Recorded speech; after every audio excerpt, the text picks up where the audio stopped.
யாருக்கு மாலைகள் ஆவதென்று பூங்கொடிகள் பூக்கள் பூப்பதில்லை. யாருக்கு யார் சொந்தமாவதென்று தேவதைகள் வந்து சொல்வதில்லை. விதி என்ற காட்டிலே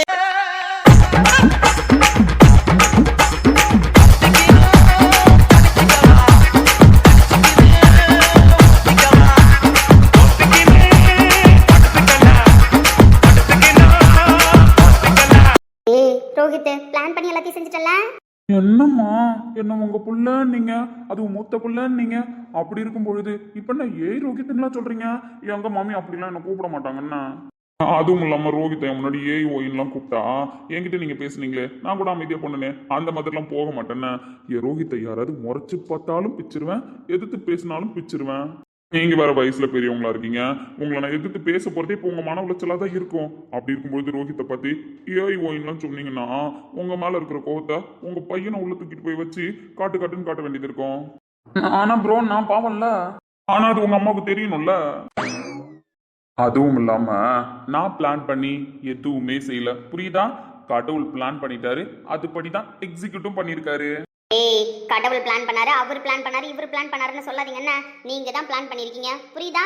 இங்க இருக்கிற யாரும் அக்யூஸ்ட் கிடையாது, நீ நீ மட்டும்தான் ரோஹித் ஃபர்ஸ்ட் அக்யூஸ்ட். கண்டுபிடிச்சிட்டீங்களா? ஏய் உங்க ரெண்டு பேரையும் சும்மா விட மாட்டேன்டா. விடாதீங்க அண்ணா, விடாதீங்க. என்ன பண்ணணும்னு யோசிங்க, என்ன வேணாலும் பண்ணுங்க. ஆனா எங்க ரெண்டு பேருக்கும் ஈக்குவலா தான் நீங்க பண்ணணும். அப்படி பண்ணாதான் நான் ஒத்து பண்ணேன். ஏன்னா என்னை விட்டுட்டு என் சஞ்சய் இருக்க மாட்டேன், என் சஞ்சய் விட்டுட்டு நான் இருக்க மாட்டேன். நல்லதோ கெட்டதோ சேர்ந்தே அனுபவிப்போம். ஆமா, உங்க பையனுக்கு உங்க அண்ணன் பொண்ணை கேட்ட உடனே ஏதோ செலிப்ரேஷன்லாம் பண்ணணும்னு சொன்னீங்களா? காலையில நான் வீட்டுல இருந்து கிளம்புனாங்க. நானே அர்ஜென்ட்ல இங்க ஏதாவது நடந்துருமோ, ஏதாவது நீங்க பண்ணிடுவீங்களோன்ற பதட்டத்துல வந்துட்டு இருக்கேன். இந்த பைத்தியக்கார பையன் இருக்கால ரோஹித், அவன் கால் பண்ணி மச்சான் பால்கோவா வாங்கிடுவா, மச்சான் பால்கோவா வாங்கிடுவா அப்படின்னு சொல்றான். பைத்தியக்காரன் எதுக்குடா பால்கோவா வாங்கிட்டு வர சொல்றான்னு அப்போ கேட்டேன், ஆன்சர் சொல்ல. ஆனா இப்பதான் தெரியுதுன்னு ஏன் பால்கோவா வாங்கிட்டு வர சொன்னான்னு. That delivery boy. அதாவதுமா வெளியில சிரிக்கிறத விட மனசுக்குள்ள வெடிக்கிறது பெரிய சந்தோஷமாமே. சந்தோஷம் எங்களுக்கு, வலி உங்களுக்கு. உங்க மனசுக்குள்ள இப்ப வெடியா வெடிச்சிட்டு கிடக்கா அந்த கொண்டாட்டத்தை தோ ஸ்பெஷலா பால்கோவா வாங்கிட்டு வந்திருக்கான் பாருங்க சஞ்சய். அதை சாப்பிட்டு செலிப்ரேஷன் பண்ணுங்கன்னா. ரோஹித் இருடா, ஏன் பால்கோவா கொடுக்குறேன்னு அவங்க தெரிஞ்சுக்க தேவையா? ஏன் ப்ரோ பால்கோவாவுக்குலாமா பிளாஷ்பேக் இருக்கு? ஆமாண்ட தம்பி, பால்கோவாவுக்குலாம் பிளாஷ்பேக் இருக்கத்தான் செய்யும். பின்ன பால்கோவாலாம் லைஃப்ல ஈஸியா கிடைச்சிட்டா அதோட அருமை தெரியாம போயிடும்ல. அதனால அண்ணன் சொல்றத கவனமா கேட்கணும்னா. பைத்தியக்காரத்தனமா பேசாதீங்கடா ரெண்டு பேரும். இங்க பாரு ஆகாஷ், அல்வா செய்யறது ரொம்ப ஈஸி. மாவை கரைச்சி பாவை ஊத்தி நெய்யை விட்டு 4 திருப்பு திருப்புனா திரண்டு ஓடி வந்து தட்டுல விழுந்துரும். ஆனா பால்கோவா அப்படிலாம் இல்லடா தம்பி. லிட்டர் கணக்குல பாலை ஊத்தி சுண்டி சுண்டி வர்ற வரைக்கும் தீய மெதமா வச்சு பக்குவமா காத்திருக்கணும். அதே மாதிரி தான் காதலும். அவசரத்துக்கு எவனாவது அல்வா கொடுத்துட்டு போயிடுவான். ஆனா உசுரையே உரமாக்கி காத்திருக்கிறவன் தான்டா பால்கோவா செய்ய முடியும். தென் நெக்ஸ்ட் டைலாக், கோதுமை மாவுல கலப்படம் பண்ணி அல்வா செஞ்சிடலாம் தம்பி, ஆனா பசும்பால்ல மட்டும் தாண்டா ஒரிஜினல் பால்கோவா திரண்டு வரும். சும்மா ஆசைப்பட்டு எவனாச்சும் குறுக்கு வழியில போனா அவனுக்கு வாழ்க்கையில அல்வா தாண்டா மிஞ்சும். ஆனா வேர்வை சிந்தி மனசார காதலிச்சு காத்து கிடக்கிறவனுக்கு தான் உண்மையான லவ் கிடைக்கும்னா. இப்போ ஒரு கரண்டியால அல்வா எடுக்கிறோன்னு வச்சுக்கோயேன், அதுல நெய் நிறைய இருக்கிறதுனால அப்படியே வழவழன்னு நழுவி போய் கீழே விழுந்துரும். பால்கோவா அப்படி கிடையாது, கரண்டியில தொட்டா கூட கெட்டியா ஒட்டிக்கும். அதே மாதிரிதான் காதலும். மனசுல ஒட்டிக்குச்சுன்னா ஒரே ஒரு நிமிஷம் அப்படியே நம்ம மைண்ட் டைவர்ட் ஆகுற மாதிரி, நம்ம கவனம் டைவர்ட் ஆச்சுன்னு வச்சுக்கோயேன், பால்கோவா கருகி போயிடுண்டா. அதே மாதிரிதான் உண்மையான காதலும்னா, ஒரு நிமிஷம் இந்த தள்ளி போனா கூட கருகி போயிடும். ஏமாத்துறவனுக்கு அல்வா பொட்டலம், ஏங்கி காதலிச்ச இந்த சஞ்சய்க்கு எப்போதுமே பால்கோவா தான் பட்டாளம்.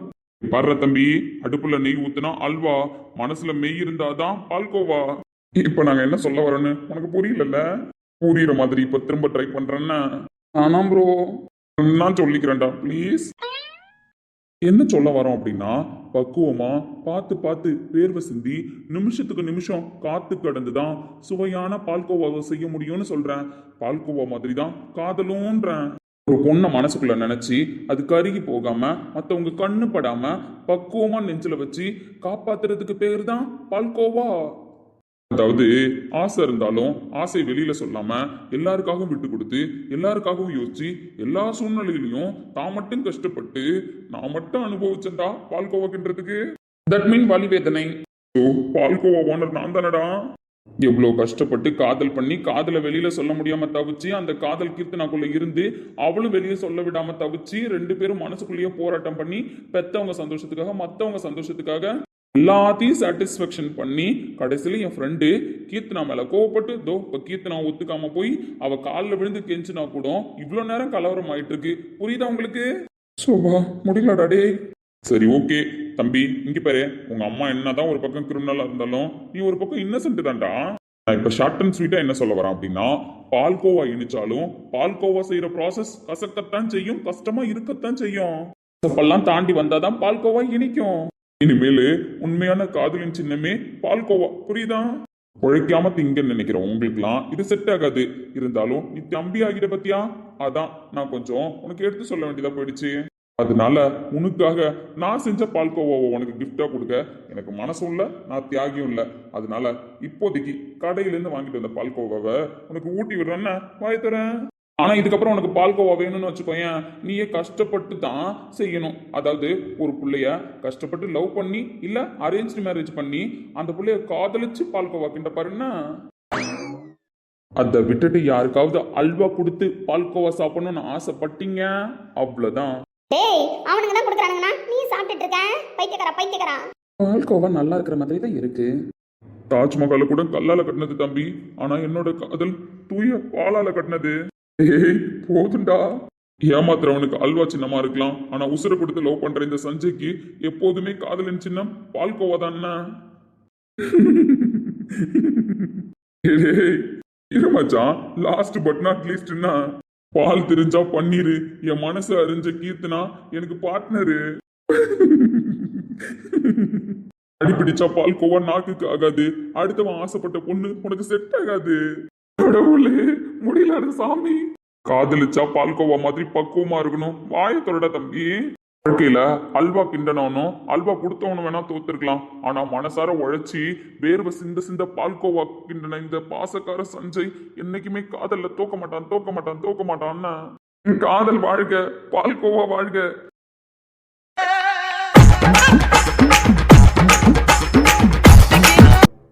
அம்மா தப்பா நினைச்சுக்காதீங்க, அவ சின்ன பொண்ணு, அதனால நீங்க எதுவும் மனசுல வச்சுக்காம வீட்டுக்குள்ள வாங்க. ஆமாம்மா சின்ன பொண்ணு தான், ஆனா அன்னைக்கு அவ கேட்டதுல எந்த தப்பும் இல்லையம்மா, அது நியாயம் தானே. ஊருக்கே நல்லவனா வளர்த்துருக்கீங்க. அப்படி இருக்கும்பொழுது உங்க பிள்ளைகிட்ட நீங்க சொல்லி வளர்க்கலையே, உன்னை நம்பி வர்ற பொண்ணுக்கும் மனைவியா வரப்போற பொண்ணுக்கும் எப்படி உண்மையா இருக்கணும்னு உங்க பிள்ளைக்கு நீங்க கத்துக் கொடுக்கலையேன்னு அவ என் முகத்துக்கு நேரம் கேட்டப்போ ஒரு தாயா என் மனசு சுக்குநூறா உடஞ்சு போச்சு. ஆனா அதுல இருந்த உண்மை என்ன சுற்றுச்சுமா. அம்மா இல்லை நந்தினி, என் புள்ள ஃப்ரெண்ட்ஸுக்காக மற்றவங்களுக்காக அவங்க மனசு கஷ்டப்படக்கூடாது, இவங்க மனசு கஷ்டப்படக்கூடாதுன்னு எல்லாருக்கும் யோசிச்சான். ஆனால் காலத்துக்கும் கூட வரப்போகிற மனசு எவ்வளோ காயப்படுன்னு ஒரு நிமிஷம் கூட யோசிச்சு பார்க்காத விட்டுட்டானே.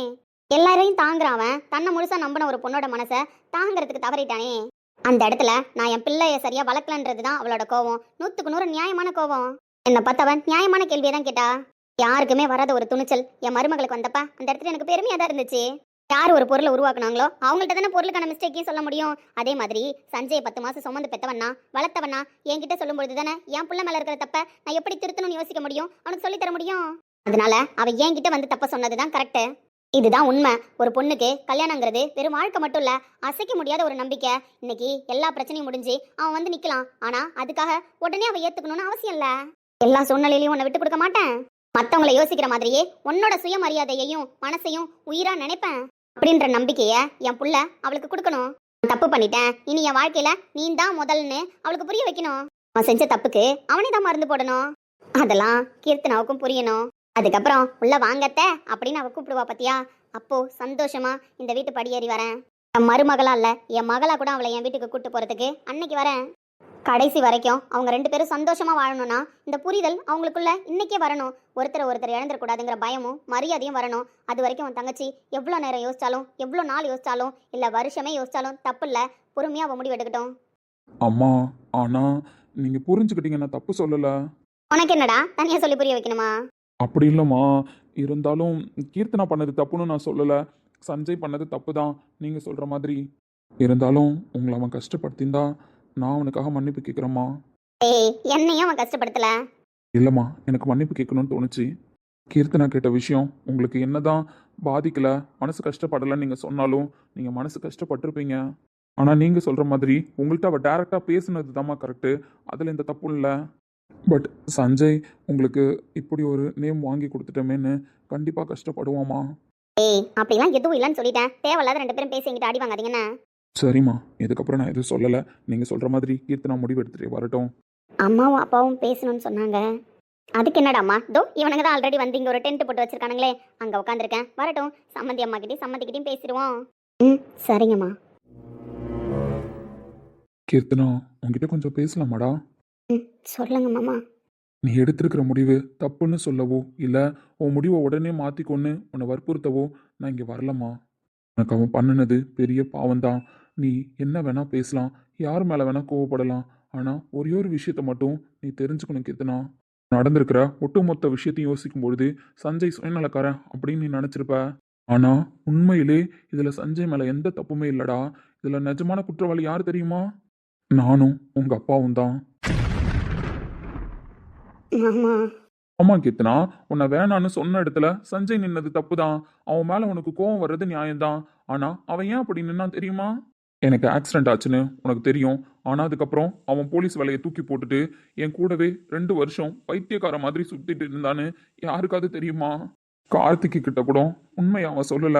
நான் பாத்துக்கிறேன்டா ரோஹித்தை, நீ வெளியில பாருடா, இவனை ஆக்சிடென்ட் பண்ணது யாருன்னு பிடிக்கிற வேலையை பாருடான்னு கார்த்தியை வெளியில நிக்க வச்சுட்டு என் கூட முழு நேரமும் சஞ்சய் மட்டும்தான் இருந்தான். உனக்கு தெரிஞ்சிருக்க வாய்ப்பு இருக்கு.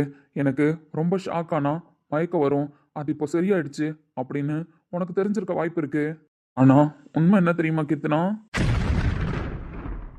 அது சாதாரண மயக்கம் இல்லை Keerthana, extreme level neuro problem.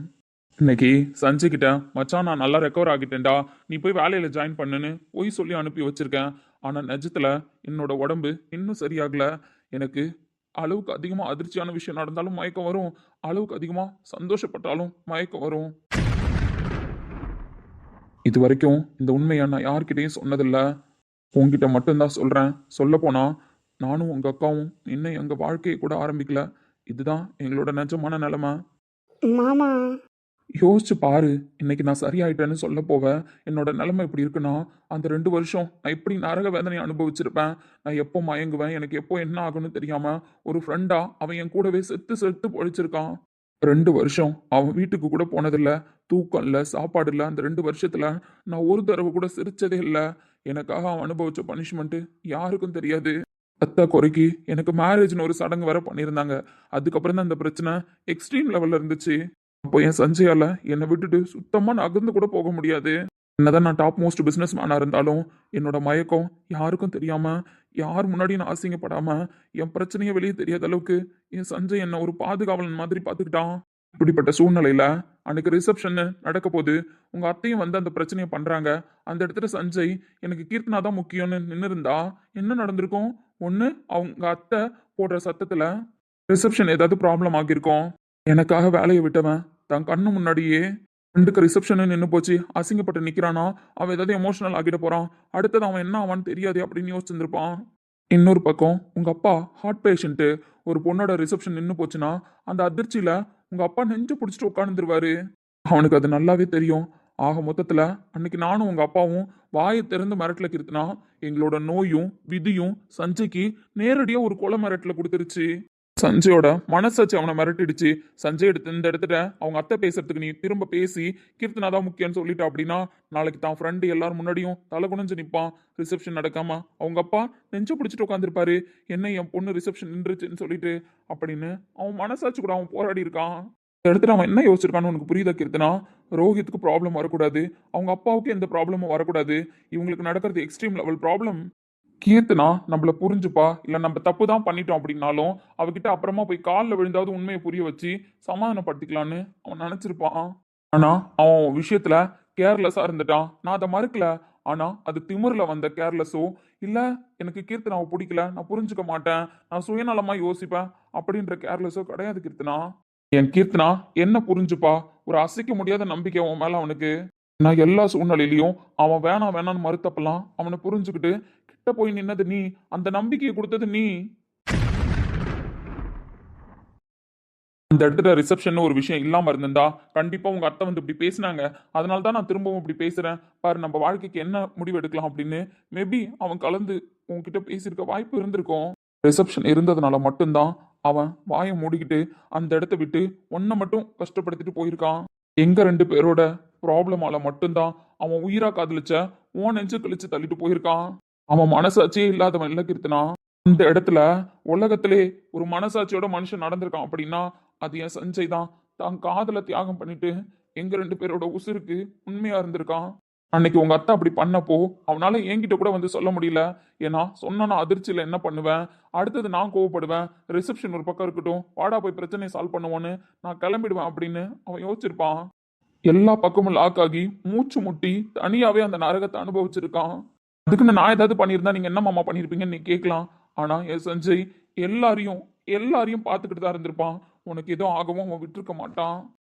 என் நந்தினிக்கு கூட அதிர்ச்சி ஆனா மயங்குவேன்னு தான் தெரியும், சந்தோஷப்பட்டாலும் நான் மயங்குவேன்ற உண்மை தெரியாது. சஞ்சய் தவிர நான் யாருக்கிட்டையும் சொல்லாத உண்மையா இன்னைக்கு உன்கிட்ட உடைச்சு சொல்றேன். ஏன்னா என் சஞ்சய் என்ன உயிரா நினைச்சதுனாலதான் அந்த இடத்துல உன்னை விட்டு கொடுத்துட்டான். எனக்கு எதுவும் ஆகக்கூடாதுன்றதுனாலதான் உன்னை விட்டு கொடுத்துட்டான். அவன் செஞ்சது தப்பு தான். ஆனா அந்த தப்புக்கு அத்தனைக்கும் மூல காரணம் நான் தான் கீர்த்தனா. எனக்கு எதுவும் ஆகக்கூடாது அப்படின்னு தான் அவன் அன்னைக்கு உன் முன்னாடி ஒரு குற்றவாளியா நின்னுட்டான், துரோகியா நின்னுட்டான். மாமா தண்டனை கொடுக்கணும்னு தோணுச்சுன்னா எனக்கு கொடுக்கிறதுனா, ஆனா நடுவுல சூழ்நிலை கைதியா மாட்டிக்கிட்டு தவிச்ச என் சஞ்சய தண்டிச்சிடாத. போதும், வாழ்க்கையில ரொம்ப கஷ்டப்பட்டுட்டான் எல்லாருக்காகவும். அவன் வாழ்க்கைய இதுக்கப்புறம் அவன் வாழணும். உன் முன்னாடி வந்து நிக்கிறதுக்கு அவனுக்கு ஒரே ஒரு வாய்ப்பு கொடு. கண்டிப்பா அவன் உனக்கு புரிய வைப்பான் அவனுக்கு நீ முக்கியம்தான் அப்படின்னு. அவனோட காதல் என்ன அப்படின்னு கண்டிப்பா என் சஞ்சய் உனக்கு புரிய வைப்பான். அதனால எனக்காகமா உன் மாமாவுக்காக ஒரே ஒரு தடவை அவனை மன்னிச்சிரு. மாமா இல்லம்மா, மன்னிச்சிருந்தா சொல்றேன். அந்த மன்னிப்பை இப்பவே வந்து சொல்லு. நான் மன்னிச்சிட்டேன்னு சொல்லுன்னு அவனுக்கு கேட்கல. ஆனா நீ புரிஞ்சுக்கிற இந்த டைம்ல அவன் எதனால தப்பு பண்ணான்றதை யோசிச்சு புரிஞ்சுக்கோ. அவ்வளவுதான். நான் ஒருத்தர் இப்படி இருக்கிறதுனால என்னை சுத்தி இருக்கிற எல்லாரும் கஷ்டப்படுறாங்க. என் சஞ்சயும் கஷ்டப்படுறான், என் நந்தினியும் கஷ்டப்படுறா. இப்போதைக்கு என் சஞ்சய் பிரச்சனையை நான் தீக்கணும். கூடிய சீக்கிரம் நானும் உங்க அக்காவும் புரிஞ்சுப்போம். அவளுக்கு நான் புரிய வச்சிருவேன். எங்க வாழ்க்கையை நாங்க சந்தோஷமா ஆரம்பிப்போம். அதுல எந்த தடங்களும் வராது. இப்போதைக்கு நான் சொன்ன என் பிரச்சனையை கூட யாருக்கிட்டையும் சொல்லிக்காத. உங்க அக்கா கிட்ட சஞ்சய் கிட்ட யாருக்கிட்டையுமே சொல்லிக்காத கீர்த்தனா. நான் என் பிரச்சனையை பார்த்துக்கிறேன். ஆனா என் சஞ்சயோட வாழ்க்கைக்கு மட்டும் நீ சீக்கிரமா ப்ளீஸ் எனக்காக முடிவு சொல்லு. என்னை நானே பார்த்துக் கொள்ள கிடைத்தாயே நீயும் இங்கே, அதனாலே தானோ உன்மேல் தனி பாசம். உனக்குள்ளே என்னை நீயும் அடை காக்கும் அன்பை பார்த்து வருங்கால நட்புங்கூட நம்மை பேசும். அம்மா தப்பா எதுவும் எடுத்துக்காதீங்க. நீங்க வந்திருக்கிற விஷயம் கூட எங்களுக்கு தெரியல. வெளியிலே உட்கார்ந்து இருந்திருக்கீங்க போல. ஆமா, நீங்க உள்ள வந்திருக்கலாம்ல சஞ்சய் தம்பி கூட. உள்ள வரணும் தான் ஆசை, இருந்தாலும் இன்னும் கொஞ்சம் உரிமையோட வருவோமேனு வெயிட் பண்ணிட்டு இருந்தேன். தம்பியா எங்களுக்கு ரொம்ப பிடிக்கும். தம்பி எங்க வீட்டுக்கு மாப்பிள்ளையா வந்தா நல்லா இருக்குன்னு யோசிச்சிருக்கோம். இருந்தாலும் விதின்னு ஒன்று இருக்கு இல்லைங்களா, யாருக்கு யாரை முடிச்சு போடணும்னு சொல்லிட்டு. சரி அதுபடி நடக்கட்டும், நம்ம எதுவும் ரொம்ப பேசிக்க தேவையில்ல. என் பொண்ணு ரிசப்ஷன் முடியட்டும் அப்படின்னு தான் காத்து கிடந்தான். ஆனா என் புருஷன் மனசுல இப்படி ஒரு எண்ணம் இருந்திருக்கும், உங்க புள்ள மனசுல என் பொண்ணு மனசுல இப்படி ஒரு எண்ணம் இருந்திருக்குன்னு எங்களுக்கு இன்னைக்கு தம்பி உடச்சு பேசும்பொழுது தான் தெரிஞ்சுது. அதை விட அதிர்ச்சியா என் புருஷன் நிறைய உண்மையை சொல்லும் பொழுதுதான் எங்களுக்கு புரிஞ்சுது. ஆமா, பெத்தவங்களா இருந்துகிட்டு பிள்ளைங்களோட ஒவ்வொரு அசைவுக்கும் நம்ம அர்த்தம் தெரிஞ்சுதானே வச்சிருப்போம். இருந்தாலும் என் பொண்ணுங்க அசைவுக்கு எனக்கு தெரிஞ்ச அர்த்தத்தை விட என் புருஷனுக்கு தெரிஞ்ச அர்த்தம் தான் அதிகம். அதை ஒரு தடவையும் என் புருஷன் நிரூபிச்சுக்கிட்டு தான் இருக்காரு. பொண்ணுங்கனாலே அப்படித்தானே. பொண்ணுங்க அப்பா கூட தான் எப்பவும் அட்டாச்மெண்ட்டாக இருப்பாங்க. அப்பா எப்பவும் போல தான் இருப்பாரு. ஆனால் பொண்ணுங்க விஷயத்தில் அவர் எல்லா ரோலும் பண்ணுவார். பொண்ணுங்களோட சூப்பர் ஹீரோ ஆல்மோஸ்ட் அப்பா தானே. அதுவும் சரிதான். உங்க திருப்திக்காக காஃபி குடிச்சிங்க, இருந்தாலும் இப்படி வெளியிலே உட்கார வச்சு உங்கள்கிட்ட பேசுறது, காஃபி கொடுத்ததெல்லாம் மனசுக்கு கஷ்டமா இருக்கு. நான் தான் சொல்றேனே, இங்க பாருங்க, நீங்க என்ன சம்மந்தியா நினைக்க போறீங்களா இல்லையா? ஏன்னா எப்படியும் இந்த சஞ்சய் பையனும் கீர்த்தனா பொண்ணு தான் கல்யாணம் பண்ணிக்கும். அதனால நம்ம போட்டு தேவையில்லாம மனசை குழப்பிட்டு இருக்க தேவையில்ல சம்மந்தி. நாங்க சம்மந்தியா தான் முடிவு பண்ணிட்டோமே, எனக்கு சஞ்சய் தம்பி தான் மாப்பிள்ளைன்னு சொல்லிட்டு. அதைத்தான் நானும் சொல்றேன். நீங்களும் நானும் வருத்தப்படுற அளவுக்குலாம் இங்க ஒன்றும் கிடையாது. அவ்வளோ பெரிய விஷயமும் நடந்தில்ல. நான் இன்னைக்கு அவரை கூப்பிட்டு வந்திருப்பேன். பசங்கள்ட்ட சும்மா விளையாட்டுக்கு சொல்லிட்டு இருந்தேன். அவருக்கு ஒரு எமர்ஜென்சி வேலை, அதனால தான் வெளியில போக வேண்டிய சூழ்நிலை. தம்பி திடீர்னு வந்து மிட் நைட்ல தான் சொல்ல போனா ஆமா காலையில போய் பொண்ணு கேட்கலானே சொன்னான். சரி என்ன சொல்றதுன்னு தெரியாம நான் மட்டும் கூட வந்தேன். மற்றபடி என் மருமகளுக்காக உங்க வீட்டு வாசல்ல வந்து நிக்கிறத நாங்க எந்த விதத்திலையும் தப்பா நினைக்கல. நீங்க பேசுற பெருந்தன்மையிலே தெரியுது நீங்க 2 பேரும் எப்படி இருப்பீங்கன்னு. எங்க நந்தினி தான் கொடுத்து வச்ச பிள்ளைன்னு நினைச்சோம். ஆனா கீர்த்தனாவை நினைக்கும் போது நந்தினியை விட கொடுத்து வச்ச பிள்ளையா இருப்பாளோ அப்படின்னு தோன்ற அளவுக்கு இருக்கீங்க. சஞ்சய் தம்பி எல்லா விஷயத்திலும் எல்லாத்துலயும் பொறுப்பா இருப்பாரு. ஏதோ 2 பேருக்கும் மனஸ்தாபம், அதனாலதான் இப்படி. இங்க பாருங்க, நான் ஏதோ வெளியில உட்காந்துருக்கேன்றதுனால இன்னும் நான் புரிஞ்சுக்கலையோன்னு நீங்க நினைச்சிட்டு இருக்கீங்க, புரியுதா? ஆனா நான் உங்களை முழு மனசோட தான் சம்மதின்னு கூப்பிடுறேன். ஏன் உள்ள வந்தா மட்டும்தான் நம்ம வீடா? இந்த வாசலும் திண்ணையும் கூட நம்ம வீடு தானே. உள்ள காத்தோட்டமா உட்காந்து கூட பேச முடியாது. இதோ பாருங்க இங்க காத்தோட்டமா இருக்கு. ஆல்ரெடி தான் இவனுங்க இங்க ஒரு வீடு கட்டி டென்ட் அடிச்சு வச்சிருக்கானுங்களே. ஆமா 2 பேரும் தங்கியிருந்த வீடுதான், நல்லா இருக்குன்னு நான் சொன்னேன். அதனால திரும்ப அவுக்கல. பரவாயில்ல மாமா, வெயில் டைம்ல எல்லாம் இங்க நீங்க காத்தாட உட்காந்துருக்க நல்லா இருக்கும், இருக்கட்டும்னு சொல்லிட்டாங்க 2 பேரும். அது சரி, அப்ப மாமனாருக்கு 2 மாப்பிள்ளைங்களும் சேர்ந்து வெயிலுக்கு எதிரமா வீடு கட்டி கொடுத்துருக்காங்கன்னு சொல்லுங்க. ஆமா ஆமா, அது உண்மைதான். நீங்க சொல்ற மாதிரி 2 பிள்ளையும் ஒண்ணுக்கு ஒண்ணு உசுராதான் இருக்கும். இப்ப ஏதோ மனஸ்தாபம் வந்திருக்கு, நாம நடுவுல போய் நின்னா நல்லா இருக்காது. ரெண்டும் ஒரு மாதிரி சமாதானமாகி வரட்டும். அததான் நானும் சொல்றேன், 2 பேரும் பக்குவப்பட்டு அந்த காதல் புரிதல்ல கல்யாணமா முடியட்டும். அவனோட அசட்டுத்தனத்தால தான் கீர்த்தனாவோட மனசுல ஒரு வலி விழுந்துருச்சு. இப்ப கோவப்படுறதுல தப்பும் இல்ல. கீர்த்தனா தங்கமான பொண்ணு, எனக்கு தெரியும். எனக்கு கீர்த்தனா மருமகளா வர்றதுக்கு நான் கொடுத்து வச்சவன்னு என்னைக்கும் முடிவு பண்ணிட்டேன் நந்தினியை பார்த்தப்பவே. அதனால நீங்க எதுவும் மனசுல போட்டு குழப்பிக்காதீங்க. என் மனசுக்கு அவ்வளவு திருப்தியா இருக்கு சம்பந்தி. என் பொண்ணுங்க 2 பேரும் நல்ல இடத்துல கரை சேர்த்துட்டேன்னு மனசுக்கு அவ்வளவு திருப்தியா இருக்கு. அதே திருப்தியோட இருங்க. கூடிய சீக்கிரம் கல்யாண சாப்பாடு போட்டுருவோம் எல்லாருக்கும். என் மருமக அத்தனை ஒரு வார்த்தை கூப்பிடட்டும். அடுத்த நிமிஷமே உள்ள போய் என் மருமகளை இல்ல என் மகளை கையை பிடிச்சு கூட்டு போயிட்டே இருக்க மாட்டேனா? அது சரி அது சரி. நம்மள பிள்ளைங்க இல்லாத வீடு, 2 பேத்தையும் போற வீடு. அதனால மகளா இருக்கவும் வாய்ப்பு கிடைச்சிருச்சு, மருமகளா இருக்கவும் வாய்ப்பு கிடைச்சிருச்சு 2 பேத்திங்களுக்கும்.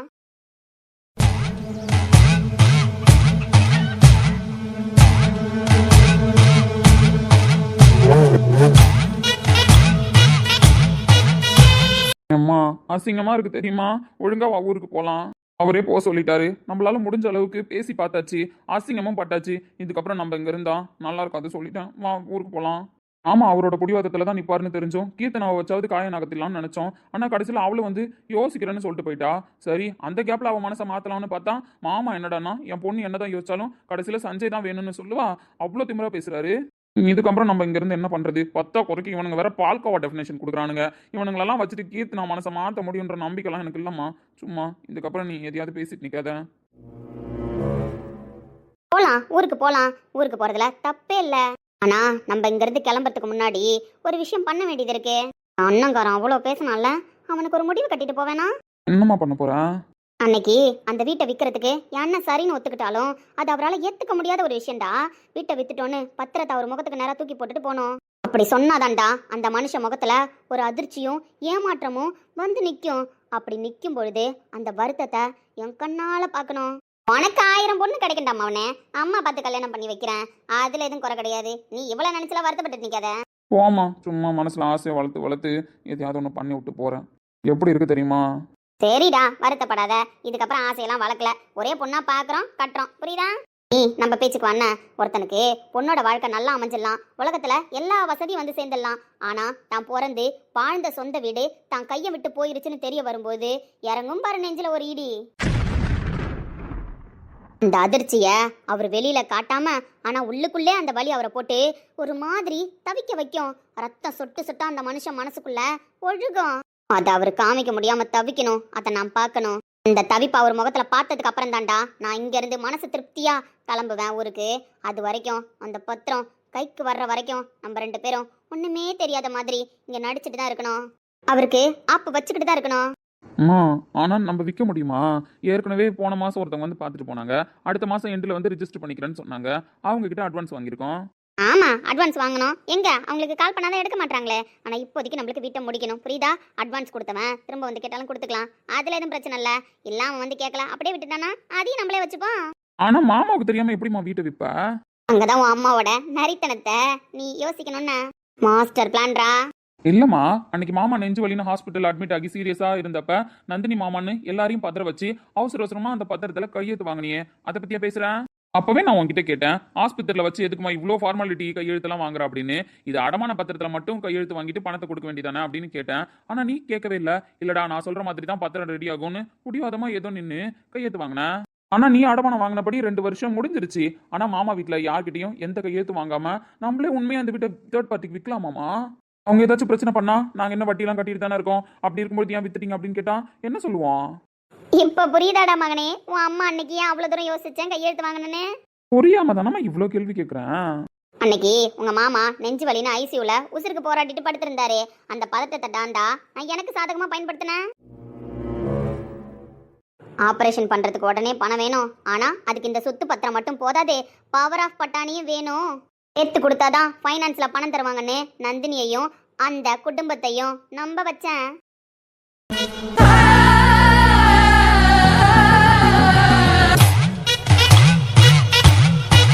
சிற காப்பாத்தணுமேங்கிற அவசரத்துல பத்திரம் என்ன ஏதுன்னு கூட படிக்காம நந்தினியும் மொத்த குடும்பமும் அதுல கையெழுத்த போட்டு கொடுத்துட்டாங்க. 2 வருஷத்துல பணத்தை திருப்பி தரல அப்படின்னா இந்த வீட்டை வித்துக்கிறதுக்கு முழு அதிகாரமும் உங்களுக்கு உண்டு அப்படின்னு ரிஜிஸ்டர் பண்ண பத்திரத்துல தாண்டா அன்னைக்கு முறைப்படி சைனே வாங்கினேன். சாதாரண அடமான பத்திரம் இருந்தா கோர்ட்ல கேஸ்னு போய் அலையணும், அவங்க குடும்பத்துல இருக்கிற எல்லாரோட கையெழுத்து வேணும். ஆனா இது பவர் பத்திரம்டா, இந்த வீட்டை விற்கிறதுக்கு முழு உரிமையும் எனக்கு வந்துருச்சு. இப்போ அந்த 2 வருஷ கெடுவும் முடிஞ்சு போச்சு. அவளால பணத்தையும் திருப்ப கொடுக்க முடியாது, இந்த வீட்டையும் திரும்ப வாங்க முடியாது. இனிமே யாரோட கையெழுத்து நம்மளுக்கு தேவையில்ல. நேரா பார்ட்டியை கூட்டிட்டு வருவேன், பவர் பத்திரத்தை வச்சு நானே ரெஜிஸ்டர் பண்ணி தருவேன். நந்தினி என்னைக்கு ப்ராஜெக்டை முடிக்க போறா? நாளைக்கா? நம்ம ரெஜிஸ்ட்ரேஷனை இன்னைக்கு பண்ணுவோன்னா? ஏம்மா ஆனா மும்தாஜ் காசு கொடுத்துட்டு போச்சுல்ல. மும்தாஜை விட பெரிய பார்ட்டியா நான் பிடிச்சிட்டேன்டா. அட்வான்ஸ் கொடுத்தவங்களை எப்படி சரி கட்டுறதுன்னு அதுக்கப்புறம் யோசிப்போம். இன்னைக்குள்ள இந்த வீட்டை விற்கிறது எப்படின்னு நான் யோசிக்கிறேன். ஒண்ணுமே தெரியாத மாதிரி உட்காந்துருந்து காலையில நந்தினி ப்ராஜெக்டை எப்படி முடிக்க வச்சிருவான் ரோஹித். இப்படி முடிஞ்சதுக்கு அப்புறம் பணம் வந்துருச்சு அத்தை, நான் வீட்டை வாங்கிக்கிறேன் அத்தைன்னு அவ சொல்லுவாள்ல, அப்ப வைக்கிறேன்டா அவளுக்கு ஆப்பு. வீடு போச்சு முடிஞ்சு போச்சு வித்து போச்சு அப்படின்னு அவகிட்ட சொல்லும்போது அவ கண்ணுல ஒரு அழுக. இவ்வளவு முயற்சி பண்ணியும் அப்பாவுக்கு வீட்டை மீட்டு தர முடியலையேன்னு அவ தவிக்கணும். என் அண்ணன் பொண்ணுங்கள்ட்ட வருத்தத்தை காமிச்சா மனசு கஷ்டப்படும், நம்ம காமிச்சிக்க கூடாதுன்னு உள்ள வச்சு புழுங்கணும். குடும்பமே தவிச்சு போய் நிக்கிற அந்த ஒரு தவிப்பை நான் பார்க்கணும். காசு பணம் இருந்து நம்ம வீட்டை நம்மளால காப்பாற்ற முடியலையேன்னு மொத்த குடும்பமும் உட்காந்து அழுவணும். அப்படிப்பட்ட தண்டனையை கொடுக்குறேன்னா? சொல்லுங்கப்பா. உனக்கு என்ன கௌதம் அப்படி ஒரு கோவம்? என்னடா பேசிட்டு இருக்க? என்னடா வாழ்க்கைய வாழ்ந்துட்டு இருக்க? ஏதோ கோவமா இருக்க. இன்னைக்கு சரியாயிடுவேன் நாளைக்கு சரியாயிடுவேன்னு நான் பார்த்தா உன்னோட கோவம் எவ்வளவு அளவுக்குடா போயிருக்கு எனக்கு புரியல கௌதம். இலக்கியா வந்து உங்ககிட்ட பேசினாளா? ஏன் அவ பேசணுன்ற அவசியம் எல்லாம் எதுவுமே கிடையாது, புரியுதா? ஏன் இப்ப வந்து பேசினா மட்டும் என்னன்ற? ஆமாண்டா உண்மையை சொல்றேன், அவளுக்கு நான் கவுன்சிலிங் கொடுக்குறேன்னு சொல்லியிருந்தேன். பா ஆமாண்டா கவுன்சிலிங் கொடுக்குறேன்னு சொல்லியிருந்தேன். அப்படி கவுன்சிலிங் மூலியமா வச்சு அவ தெரிஞ்சுக்கிட்டு உண்மையெல்லாம் ஏதோ திரும்ப ஒன்னா அவ லவ் பண்ணலாச்சும் உன் கோவம் சரியாகிடும், ஓரளவு புரிஞ்சுப்பேன்னு நினைச்சேன்டா. ஆனா நீ இப்ப கோவப்படுற பத்தியா? அதுக்கேத்த மாதிரி அவ கவுன்சிலிங் வேணாம் எதுவும் வேணாம், நான் யார பத்தியும் தெரிஞ்சுக்கலன்னு உதறி தள்ளிட்டு போயிட்டா. என்னடா பேசி வச்சிருக்க? எவ்வளவு தூரம் நான் கேட்டதுக்கு அப்புறம் தான் அந்த உண்மையை சொன்னா. அந்த உண்மையை பத்தி நான் உங்ககிட்ட பேசல, அதை மறைக்கிறேன் அப்படின்னா நான் அந்த இடத்துல குற்றவாளி ஆகிடுவேணும்னு தான் இப்ப கூட பேசுறேன்.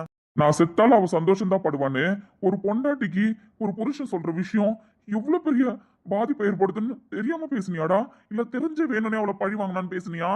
பா புரியல கௌதம். அவ கேக்குற கேள்வியை தான் நானும் கேக்குறேன். அவன் நினைக்கிறாளா நீ சாகணும்னு, நீ இல்லாத ஒரு வாழ்க்கைய வாழலான்னு அவன் நினைக்கிறாளடா? இத்தனை வருஷமா அவ நல்லபடியா இருந்தா போதும், அவ பழையபடி சிரிச்சா போதும் அப்படின்னு தவன் தானடா இருந்த. அவ ஒரு நார்மல் லைஃப் வாழட்டும், இப்படி அவ கோவமா இருக்கிறதோ இல்ல விரக்தியா வாழறதையோ நான் விரும்பலன்னு தானடா சொன்னேன். கடவுள் புண்ணியத்துல அவ உன்னை புரிஞ்சுக்கிட்டாலோ புரிஞ்சுக்கலையோ, ஆனா உங்க 2 பேருக்கும் கடவுள் ஒரு முடிச்சு போட்டுட்டாரு. உன் கூட வாழணும்னு தான் நினைக்கிறா, அதுக்குன்னு அவளை மன்னிச்சிடும் நான் சொல்ல வரல. அதுக்குன்னு பழி வாங்குறதும் கரெக்ட் இல்ல கௌதம். அவளுக்கு தண்டனை கொடுக்கறதுக்காடா கல்யாணம் பண்ண. ஒரு நாளையும் எப்படி தண்டனை கொடுக்கலாம்னாடா யோசிச்சுட்டு இருக்க? பா நான் சொல்றதை கேளுங்கப்பா, நான் ஒன்றும் அப்படி சொல்ல வரல, ஏதோ கோவத்துல. அது எப்படிடா கோவத்துல வரும்? நம்மளே தானடா சொல்றோம். ஒரு கவுன்சிலிங் டாக்டரா நீ யோசிச்சு பாருடா, மனசுல இருக்கிறது தான் கோவத்துல வெளியில வரணும், உனக்கு தெரியாதா? அவ நீ வேணான்னு உன்னை ஒதுக்கி தள்ளிட்டு இருந்தப்பெல்லாம் வராத கோவம் இன்னைக்கு அவ முன்னாடி நின்னு நீ தான் வேணும்னு, உன் அன்பு தான் வேணும்னு கெஞ்சுறப்போ ஏன்டா வருது உனக்கு? அப்போ இதுக்கு பேரு சுயநலம் தானே கௌதம்? பழி வாங்குற வக்ர புத்திடா. என் பிள்ளைக்கு இப்படி ஒரு புத்தி இருக்கா? அதை இத்தனை நாள் நான் பார்த்தது இல்லையடா. ஒரு டாக்டரா அவளை எப்படியாவது சரி பண்ணிடணும்னு துடிச்ச, அவ மனசு எந்த இடத்துலயும் உடைஞ்சு போயிடக்கூடாதுன்னு நினைச்ச, ஒரு லவ்வரா அவளுக்கு எந்த ஆபத்து வந்துடக்கூடாதுன்னு உசிரிய பணையம் வச்சிருக்க. சில டைம்லாம் அவ சிரிச்சா போதும், அவ பேசினா போதும், அவன் நார்மல் லைஃப வாழ்ந்தா போதும்னு எவ்வளோடா யோசிச்சிருக்க. ஆனா இப்போ அவ கழுத்துல தாலியை கட்டின ஒரு புருஷன் ஆனதுக்கு அப்புறம் என்னடா பண்ற? அவளை சாகடிக்க பாக்குறியா இல்ல பைத்தியமாக்க பாக்குறியா? நீ இப்போ வந்து அழுவுறா உன் பொண்டாட்டி, கெஞ்சுறா, உங்க பையனுக்கு வேற ஒரு நல்ல பொண்ணா பார்த்து கல்யாணம் பண்ணி வச்சிருங்க மாமா, நான் அவன் வாழ்க்கையில இருந்து போயிடுறேன்னு கதறி அழுதுட்டு போறாடா. ஒரு பொண்ணை இந்த நிலைமைக்கு தள்ளுறதுக்காடா உனக்கு கல்யாணம் பண்ணி வச்சு அழகு பார்த்தாங்க அவங்க வீட்டுல. இதையும் தாண்டி ஒரு பையனை பெத்த எனக்கே என் மருமக மேலதான்டா பாசம் வருது. நீ பேசின வார்த்தைலாம் தப்புன்னு தான் தோண வைக்குது. என்னதான் அவ உனக்கு துரோகம் பண்ணியிருந்தாலும் இப்ப நீ பண்றது என்னடா? பழி வாங்குற எண்ணம் தானே? ஏதோ விரக்தியில பேசணும்ப்பா. விரக்தியா? விரக்தியில பேச வேண்டிய வார்த்தையாடா இது? இங்க பாரு கௌதம், அவ பண்ண தப்புக்கு என்ன பிராச்சித்தம் பண்ணலான்னு தேடி துடிச்சிட்டு இருக்கா. அவளுக்கு உண்மையை புரிய வச்சு அவ கண்ணீரை தொடச்சு என் மருமகளா இந்த வீட்டுக்கு கூட்டிட்டு வர பாரு.